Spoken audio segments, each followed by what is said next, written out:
ఇప్పుడు మనతోటి senior advocate ఉమరాయి గారు ఉన్నారు. సార్ నమస్తే అండి. నమస్తే అండి. సార్ ఇప్పుడు రీసెంట్గానే గమనిస్తున్నాం మనం 2 వారాల క్రితం ఏదైతే గనక జగన్మోహన్ రెడ్డి పర్యటన సందర్భంగా ఒక యాక్సిడెంట్ జరిగి తన క్యాన్వాయ్ తగిలి చనిపోయిన వ్యక్తి ఎవరైతే సింగయ్య ఉన్నారో అతని భార్యని పిలిపించుకోవటం, జగన్మోహన్ రెడ్డి పిలిపించుకోవటం, అక్కడ మనీ అరేంజ్ చేసి ఇవ్వటం అసలు ఎలా చూడాలంటారు దీన్నంతా? ఇప్పుడు యాక్సిడెంట్ కేసుల్లో ఏంటంటే ఎవరైతే విక్టిమ్ బాధితులు ఉన్నారో వాళ్ళు యాక్సిడెంట్ కేసులు రాజీ చేసే ప్రయత్నాలు చేసుకుంటూ ఉంటారు. ఇతరుల వాళ్ళు ఎవరైతే చేసిన వాళ్ళు కానీ లేదు వాళ్ళు యాక్సిడెంట్ గురైనటువంటి వాళ్ళు కానీ వాళ్ళ అవసరాన్ని బట్టి వాళ్ళకున్న సమస్యలను బట్టి కొంత రాజీ ప్రయత్నం అనేది జరుగుతుంది. ఇటు నుంచి జరుగుతుంది, అటు నుంచి కూడా జరుగుతుంది. ఆ రాజీ ప్రయత్నంలో ఏంటంటే మరి వీళ్ళైనా వాళ్ళ దగ్గరికి వెళ్ళి ఉండాలి, లేదా వాళ్ళైనా వీళ్ళని పిలిపించి ఉండాలి రాజీ కోసం. సో యాక్సిడెంట్ కేసుల్లో సర్వసాధారణంగా ఇది జరుగుతూనే ఉంటుంది. ఇప్పుడు అక్యూజ్డ్గా ఉన్న వ్యక్తి అసలు యాక్చువల్గా కోర్టు ప్రొసీడింగ్స్ జరుగుతున్న సమయంలోనే అక్యూజ్డ్గా ఉన్న వ్యక్తి కంప్లైంట్ని కలవటాన్ని అసలు ఎలా చూడాలంటారు? ఇప్పుడు ఈ యాక్సిడెంట్ కేసు మరి రాజకీయంగా కానివ్వండి, లేదంటే మరి యాక్సిడెంట్ అనేటువంటిది ఒక మాజీ సీఎం మరి ఒక ప్రతిపక్ష హోదా లేకపోయినప్పుడు కూడా మనకున్న ప్రతిపక్ష నేత అతనే కాబట్టి ఒక ప్రతిపక్ష నేత మరి అతని మీద ఇటువంటి వచ్చినప్పుడు తప్పకుండా దాన్ని సమసిపుచ్చుకోవడానికి, దాన్ని తప్పించుకోవడానికి కొంత ప్రయత్నాలు చేయొచ్చు. అదేవిధంగా ఎవరైతే బాధితులు ఉన్నారో ఆ బాధితులు కూడా వాళ్ళకున్న అవసరాల దృష్ట్యా వాళ్ళకి ఏమైనా డిమాండ్స్ ఉంటే వాళ్ళ ముందు పెట్టి అలా రాజకీయ ప్రయత్నం చేస్తూ ఉంటారు.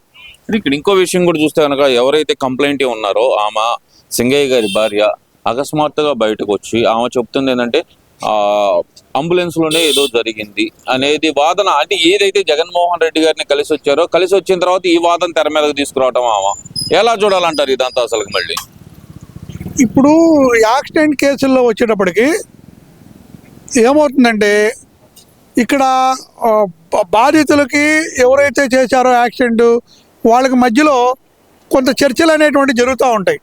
అంటే ఆ కేసు మాఫీ చేసుకోవడానికి యాక్సిడెంట్ చేసిన వాళ్ళు కానివ్వండి, లేదు దాని నుంచి ప్రతిఫలం పొందడానికి అవి బాధితులు ఎవరైతే వాళ్ళు ప్రయత్నం జరుగుతూ ఉంటుంది. ఈ నేపథ్యంలోనే ఆమె మరి పిలిపించడం కావచ్చు, లేదు వీళ్ళే వెళ్ళి అడగడం కావచ్చు, అక్కడికి వెళ్ళడం, జగన్మోహన్ రెడ్డి గారిని కలవడం జరిగింది. దానికి ఆయన కారు కింద పడ్డారు కాబట్టి నేను నా సహాయం కింద 10 లక్షలు ఇస్తున్నాను అని చెప్పేసి ఆయన ప్రకటించడం జరిగింది.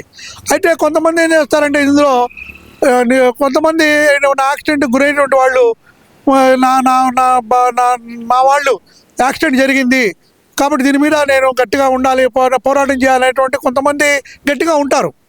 ఇక్కడ ఏంటంటే వాళ్ళతో మాట్లాడటం, కొంతమంది చర్చలు జరపడం ద్వారా కావచ్చు, వాళ్ళకి ఏదైనా ఆశించి కావచ్చు, కొంత మొత్తంలో వాళ్ళకి ప్రతిఫలం ఎక్కువ మొత్తంలో దక్కుతుంది అనేటువంటి ఆలోచన మీద వాళ్ళు కొంత కాంప్రమైజ్ అవడానికి ప్రయత్నం చేస్తూ వాళ్ళ వాదనలు డిఫరెంట్గా ఉండవచ్చు. అంటే ఇప్పుడు వాదన కదా అసలు అప్పటి వరకు చూస్తే కనుక ఆ చెప్పిన విధానం చూస్తే మాతో మాట్లాడారు, హాస్పిటల్కి వచ్చిన తర్వాత కూడా మాతో మాట్లాడారు అని చెప్పిన అదే వ్యక్తి మరి ఇప్పుడు కొత్తగా అంబులెన్స్లోనే చనిపోయారు, అంబులెన్స్లోనే ఏదో జరిగింది, దీని వెనకమాల ఏదో కుట్రకోణం ఉందంటూ ఇప్పుడు కొత్త అనుమానాలు లేపటం ఎలా చూడాలంటారు అసలు? ఇది ఏమండి, ఇప్పుడు అంటే మనం అందరూ టీవీల్లో చూసిన దాని ప్రకారం మరి చాలా సివియర్ అయినటువంటి అది యాక్సిడెంట్. మరి అక్కడ పోస్ట్ మార్టం రిపోర్ట్ అనేది చాలా ఇంపార్టెంట్. అక్కడే కారు కింద చనిపోయాడా లేదా ఇక్కడ అంబులెన్స్లో చనిపోయాడా అనేటువంటి రిపోర్టు ఎన్నింటికి ఎక్కిచ్చారు, ఎన్నింటికి చనిపోయాడు, సివియారిటీ ఎంత ఉంది, మరి ఒక తలకాయ హెడ్ కింద టైర్ పట్టడం అనేటువంటిది అక్కడ టీవీల్లో కనబడుతూ ఉంది మనకి. సో అటువంటి సివియర్ విషయంలో సర్వసాధారణంగా చనిపోవటం అనేటువంటిది అది ఇంకా దాని కింద అంత పడినప్పుడు వ్యక్తి బతుకుతాడనేటువంటిది చాలా తక్కువ, అటువంటి ఆశ చాలా తక్కువ. అదే స్పాట్లో చనిపోయాడా, అంబులెన్స్లో చనిపోయాడా అనేటువంటిది అది ఇన్వెస్టిగేషన్లో పోస్ట్ మార్టం రిపోర్టర్లో మనకి తెలుస్తుంది. అంటే ఇప్పుడు పోస్ట్ మార్టం రిపోర్ట్ అనేది post mortem report forensic lab report అనేది చాలా కీలకం కాబోతుంది అంటారా ఈ కేసులో? తప్పకుండా. ఎందుకంటే ఇప్పుడు అంత తీవ్రమైనటువంటి గాయపడిన వ్యక్తి అక్కడ ఎక్కించేటప్పుడే చనిపోయాడా లేదా ఈ యొక్క ఇంజురీస్ వలన ఏదైతే అతనికి తగిలినటువంటి ఆ తల మెడ దగ్గర కానీ ఆ బాడీ మీద కానీ ఉన్నప్పుడు మొత్తం ఒత్తుకుపోయి ఊపిరాడక అంబులెన్స్లో చనిపోయాడా అనేటువంటిది పోస్ట్ మార్టం రిపోర్ట్లో తప్పకుండా వస్తుంది అది. కానీ అంత సివియారిటీ ఉన్నటువంటి అంత సివియర్గా కాలు కింద పడ్డప్పుడు బతకడం అనేటువంటి చాలా కష్టమైనటువంటి పరిస్థితి అది. కాకపోతే ఏంటంటే ఇప్పుడు మీరు అన్నట్టు ఏంటంటే ఇప్పుడు ఏదైనా ప్రతిఫలం ఆశించినప్పుడు మాటలు మారుతూ ఉంటాయి. ఇప్పుడు ఎవరికైనా ఇస్తా ఉన్నప్పుడు మాటలు మార్చడం అనేటువంటిది సర్వసాధారణం. ఆ రకంగా వాళ్ళ మాటల్లో తేడా ఉండుండొచ్చు.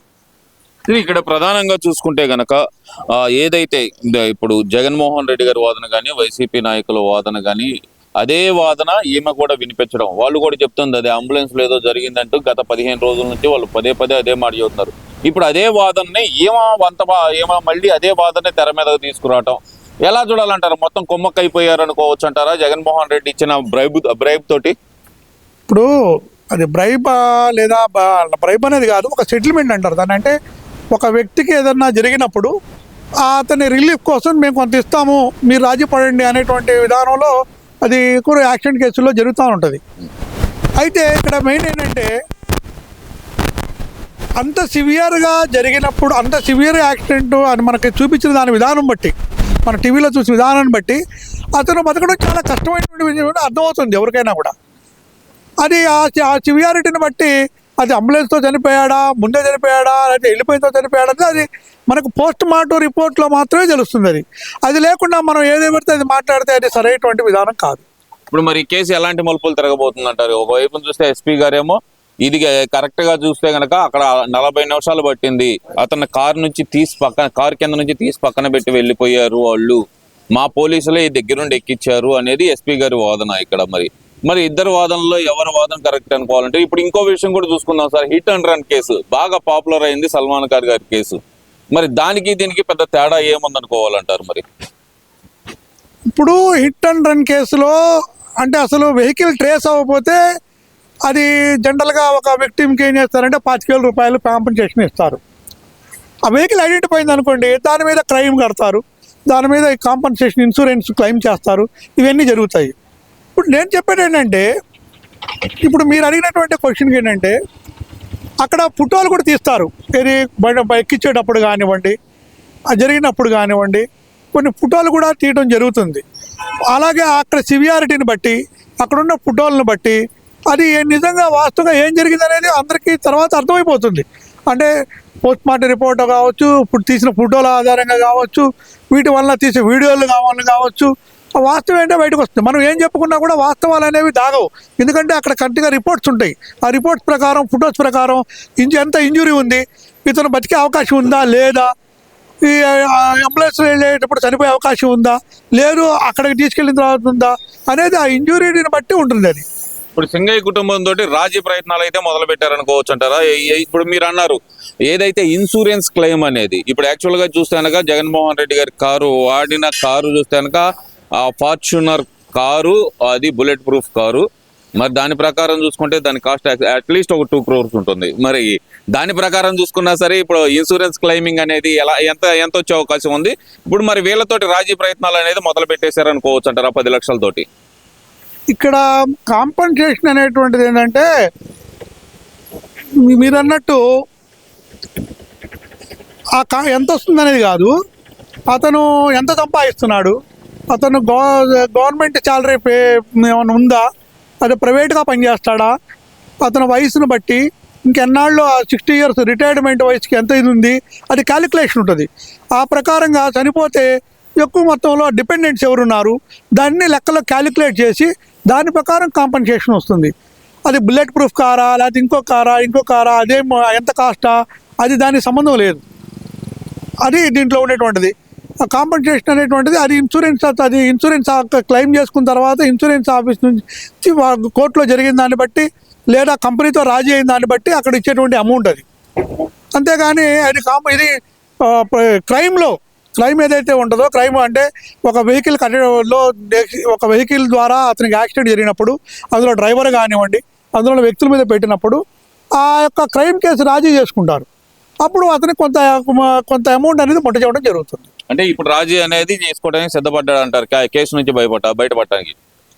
సాధారణంగా ఇప్పుడు ఎక్కడ యాక్సిడెంట్ జరిగినా కూడా ఏది జరిగినా కూడా రాజీ ప్రయత్నం అనేది ఎవరైనా చేస్తారు. అది యాక్సిడెంట్ జరిగినప్పుడు ఆ క్రైమ్ కేసు నుంచి బయటపడటానికి ఎవరైతే బాధితులు ఉన్నారో వ్యక్తిము వాళ్ళతో బాధితులు తరపునటువంటి వాళ్ళతో మరి చర్చలు జరుపుకొని ఆ యొక్క కేసుని నుంచి బయటపడడానికి ప్రయత్నం చేస్తారు అందరూ కూడా.